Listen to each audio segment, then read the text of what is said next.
Welcome back to Atlanta and Company. I'm Tom Sullivan. Well, here's a good question for you. What if mankind had to leave Earth and somebody forgot to turn off the last robot in existence? Academy Award-winning writer-director Andrew Stanton and the inventive storytellers and technical geniuses at Pixar transport moviegoers to a galaxy not so very far away for a new computer-animated cosmic comedy about a determined robot named Wall-E. And Andrew Stanton joins us now with more. How are you? It's a pleasure to meet you. How are you? I'm a huge fan of Pixar, and I saw the movie yesterday. And I'm glad you're here because it's one of the first Pixar films that I had to go home and get online and ask, to see if anybody else had seen the film so we could compare thoughts. So I can pick your mind for a little bit. So tell me about Wall-E for those who have not seen it yet. Well, sort of like what you said, he's the last robot on Earth. Everybody had to leave the planet for certain reasons, and he doesn't know that he can just stop doing his job. And I just thought that was the loneliest character ever. And it basically, after 700 years of doing the same thing, at one point, finally, another robot lands on the planet, and he's never seen another of his kind, and he completely falls head over heels for her and follows her out to the galaxy to try and win her heart. It's a simple sort of sci-fi love story. Yeah, and love is the key element here, what we're trying to really focus on in the film. Wall-E stands for? Waste Allocation Load Lifter Earth Class. There'll be a quiz after the movie. Yes, there will. And Eve is let's see, quiz you on this. Eve, extraterrestrial Vegetation Evaluator. It's a tongue twister. Yeah, I mean, you got some great robots in the film. Yeah, we sort of went nerdy with, we have a lot of sci-fi geeks at work, so we had a lot of fun coming up with all the robots. Okay, so when Eve lands on Earth, she discovers this really hot little robot named Wall-E, and then that's where the love starts to come. Yeah, yep. I sort of pictured it sort of like Annie Hall. He's like this tall, and she's this big, and it's a nice awkward romance, nice awkward courtship. Could I ask you this? Okay, your production designer Ralph Eggleston said the approach to the look of the film isn't about what the future is going to be, it's about what the future could be. Which I think any good science fiction, again, it's science fiction, not science fact. So usually you're on the backdrop of what happened to us, where did we go? And so we had to come up with some cool stuff. Some of it was disappointing, some of it was enlightening, though. I got to admit, I'm showing my age, but we loved the Tomorrowland that we used to go to at Disneyland or Walt Disney World in the 60s and 70s. And that had such a cool, we called it Where's My Jetpack kind of feel, you know, the floating car and stuff, and everything was white and clean. And so we really wanted that to be sort of the sexy future that we went to. Well, can I tell you that the future that we see in the movie is kind of, it's not a happy world. Well, no, I mean, if I'm going to come up with a story about the last robot on Earth, I have to find a reason why everybody left, and it's not going to be for a good reason. Right. It's got to be for a bad reason. Right. And everyone's gone up to the Axiom spaceship, Axiom World, and there, everyone's portrayed as grossly obese. Well, it's not, I wouldn't put it that way. We tried to make them like big babies because we found out this really interesting fact that in space, if you send somebody out right now for long term, if gravity isn't accurate to what it is on Earth, you would slowly lose your bones. It's called disuse atrophy, and you would have osteoporosis kick in, and you'd become a big jello blob. And so we're like, well, that's really disconcerting. And so we thought, well, what's the most appealing way to do that? And you've got, I know Fred Willard is like the big, huge CEO of Axiom World by and large. Yes. And who are some of the other, Sigourney Weaver? Sigourney Weaver makes a sort of cameo as the ship's computer voice, which for us, she's sci-fi royalty.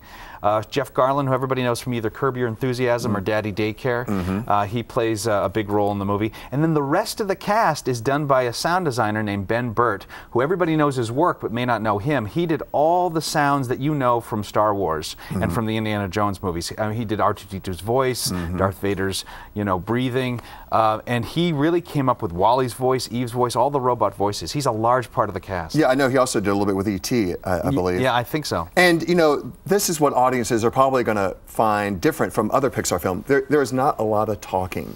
Well, actually, I would argue or debate the semantics of that. Okay. There's dialogue all over the place. It's just that you don't necessarily understand what they're saying. Yeah. Like one robot speaks differently based on how he's made than another robot. So there's conversations all over the place. And okay, I got to talk about the compulsive obsessive robot, M.O. Okay. Mo. Microbe obliterator. Yes. He's kind of like me. He's got to have everything tidy and cleaned up all the time. Yeah, it's like you can't unfold the roadmap wrong in front of him. He's got to fix it, right? So if I could go into your head, man, what a trip it would be. How did you come up with all these characters? It doesn't come right away, and fortunately I work with 200 other crazy geniuses, and it's just a lot of fun every day to just sort of throw ideas at the wall and see what sticks. You know, so you've written so many great films, all the Pixar classics. I mean, you've been involved with Toy Story 1, 2, A Bug's Life, one of my favorite. Congratulations on the Oscar for Finding Nemo. Oh, thank you very much. What do you think is the secret to your success? I really feel like it's where I work and who I work with. They bring the best out of me. They make me more talented than I ever thought I could strive to be. So it's just a great group of people that I work with. So which one of these great movies you've been involved with would you say you're most attached to? Oh, that's like asking me who's my favorite kid. I know, who's your favorite kid? Yeah, I know, but you know, hopefully it's always the one you're currently working on. I got to say, you know, it's so great to, after having 4 years in private been working on Wall-E, to sort of let him out to the world and graduate and sort of talk about him. I'm very smitten with it right now. And I asked you this before we came on about directing. When I think of a director, I think of someone working with a real cast, but you told me you're directing and it's in a different way. Yes, I mean, a lot of people go, what does a director of an animated picture do? And I go, well, the same thing as any director. I work with people. I don't, even though we have computers on our desks, I'm working with 200 people, so I'm talking to somebody who lights stuff, somebody who has to do the costume design, somebody who has to act. I'm doing all the same kind of stuff. It's just ultimately we have to execute it through this little box. Sure, and I mean, you did something with Wall-E that's never been done before in animated films, with the lighting, the texture, the look of it. Talk a little bit about that. Well, not to get too nerdy, but we found that our software that we've always used wasn't that accurate to exactly what a camera does. And so we went in and we fixed it, and we did stuff that just makes it that much more subtle, and so it feels that much more, I guess, real or familiar or documentary style, and it really helped the movie a lot. So for audiences like, you know, myself, who are going into the movie and, you know, we've seen all these other great Pixar films and we're going into this, it's a different style. Yes, yes. So what do you think, what do you want audiences to take away when they leave? Well, hopefully it's that you hopefully had just as good a time and just as satisfying time as with any of the other movies, but we tried to do this with Toy Story too, and sort of say, look, there's a lot of other ways you can enjoy an animated movie. It doesn't have to be a musical fairy tale, it doesn't have to be talking animals. I mean, those are all great, but those are just two different ways to do it. There's a lot of different ways you can enjoy a movie, regardless of whether it's animated or not. So hopefully they'll come away going, wow, I'd like to see other ways. Okay, I want you to pick out your favorite kid again in Toy Story. Just go there for a second. If you were one character from Toy Story, who would you be? Gosh, you know, I think it would be a lot of, I mean, I'm much more sympathetic because when I write it, I really know how Woody speaks, but I would probably enjoy being Buzz a little more. I would be Buzz Lightyear to infinity and beyond. I got to ask you before you leave, you know, you've already started your next blockbuster, I'm sure. You're working on that. Yeah, I definitely got the sci-fi bug, and I'm writing another sci-fi picture right now, and I can't go into the details. Oh, yes, you can. Come on. Yeah, that's so far down the line, you're going to forget about it. Yeah, well, I gave you a little one right there. Okay, well, is there any room for a budding young host to be a part of a film like that? You know, if you play your cards right, you never know. You never know. Andrew, it's a pleasure, man. It's an absolute pleasure. Go see Wall-E. It's really cute. You're going to love it. Opens in theaters nationwide Friday, June 27th.